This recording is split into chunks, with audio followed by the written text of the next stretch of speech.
Hello and welcome to SoSouth. I'm Priya Arvind.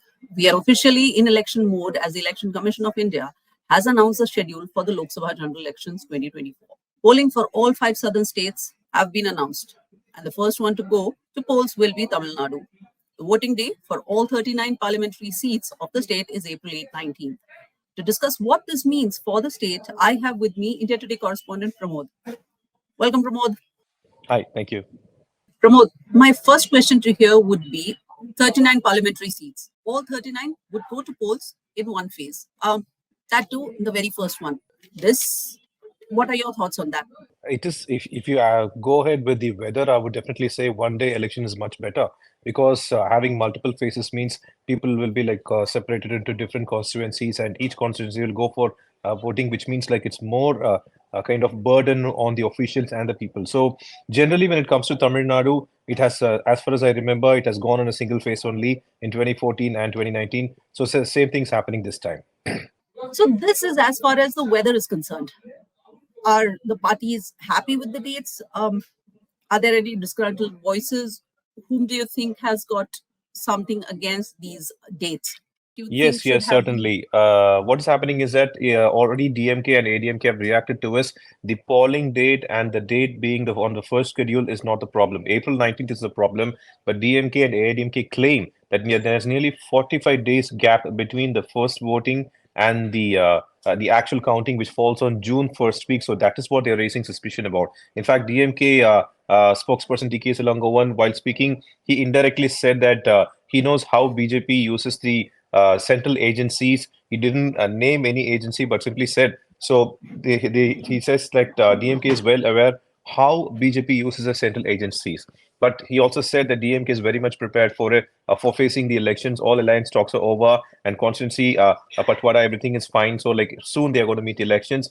AIADMK has also said the same thing, claiming that elections announcement was as expected, one day election, and that too on the first phase itself. But the same thing, 45 days almost gap between April 19 and June, first week of June. So that is something they are also raising suspicion about. AIDMK has also said they are very much prepared. However, alliance talks are still going on. Probably in the next 1 or 2 days, everything will be finalized here. So, you talk about the DMK and the AIADMK raising the issue between about the gap between the actual polling date and the counting date, and this is pure speculation. Do you think somewhere Prime Minister Narendra Modi is wanting to might be wanting to capitalize on his multi-visit to the state of Tamil Nadu since the beginning of this year? Absolutely, it's been more than 4 times the Prime Minister has visited the state in various locations, and also we are having another visit on Monday where he's going to hold a rally in Coimbatore, and that itself turned out to be an issue because the Tamil Nadu government refused to provide permission. They had to go to the court, battle it, and get the permission to conduct the rally for nearly 4 kilometers over there. On BJP believes, just like you mentioned, that multiple visits by the Prime Minister, it will be capitalized, but there are other things also that has to be more to go from speculative to logical point. You will have to see the kind of vote share and what's going to happen, because the earlier major parties that were with AIADMK now are slowly drifting away. GK Vasan has already moved.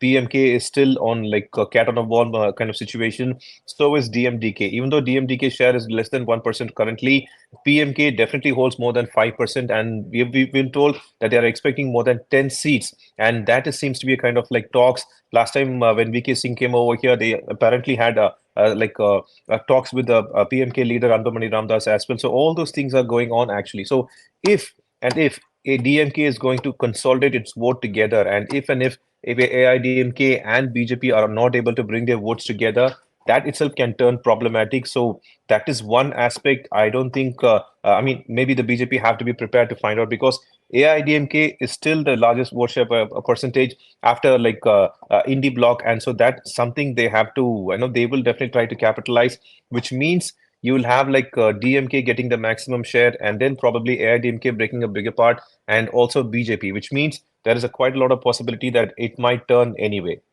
In another question, or an extra question to this one will be, what do you think the BJP should be worried about as the poll dates are just a month away? The fact is that very simple. While DMK has almost completed its alliance talks with CPM, CPI, and other parties, and they in Congress also they have already given 9 plus 10 seats. Now the allotment of constituencies. With that, DMK's job will be over. The candidates will be announced by AICC or so, provided after the PCC meeting. But AIDMK is still continuing its talks, and the aspect here is that major parties that work with AIDMK, that is PMK, that is kind of drifting to BJP, but still nothing is confirmed so far.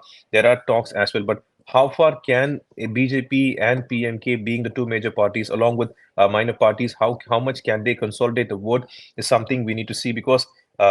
Like historically, since India, after Dravidian parties came to power, DMK and AIDMK are the major vote holders, and for them, the symbol plays a very important role. Be it the rising sun or twin leaves. So, can BJP beat this and make inroads? Is something we need to see. In 2014, they definitely did that in Kanyakumari with Pon Radhakrishnan, but at that point, it was Congress alone contested. So that was a different scenario. But in 2019, it was an entirely different scenario where even though in 2014 DMK did not win any seats, in 2019 it was a completely different scenario where like DMK alliance was a complete sweep with just one seat for AIDMK. So when it comes to this particular election, it is we can simply say it is like very interesting to see how the people sway and elect their representatives. That means, according to you, the DMK's work is almost done. The next step for them would be campaigning. But on the other hand, AIADMK looks like it's still shopping for alliance partners. What do you think their issues would be as the elections are just a month away?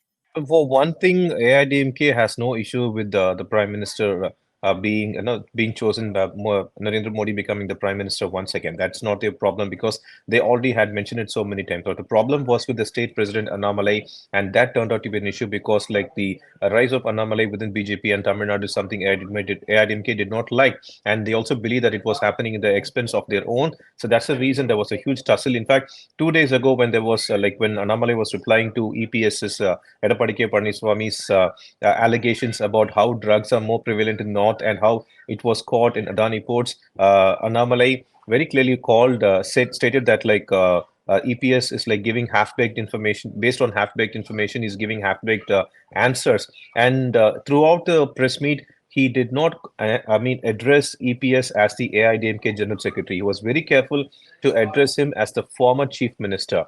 So there itself, like we can see that since O. Pannirselvam is already with the BJP, there are quite a lot of chances that he could be made a representative of AIDMK within the party or so.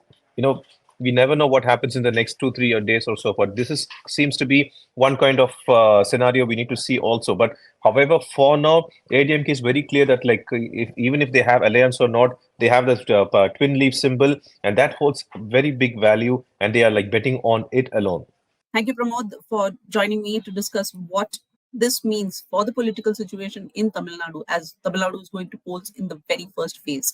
So that was India Today correspondent Pramod Madhav telling us about the ground reality in wake of the announcement of poll dates in the state. It seems the BJP and the AIADMK have their work cut out for the next month. And 45 days after that, on June 4th, we will see who the people of Tamil Nadu gave the mandate to take their voices to the new parliament. This is Preeja Arvind, and thank you for watching India Today SoSouth.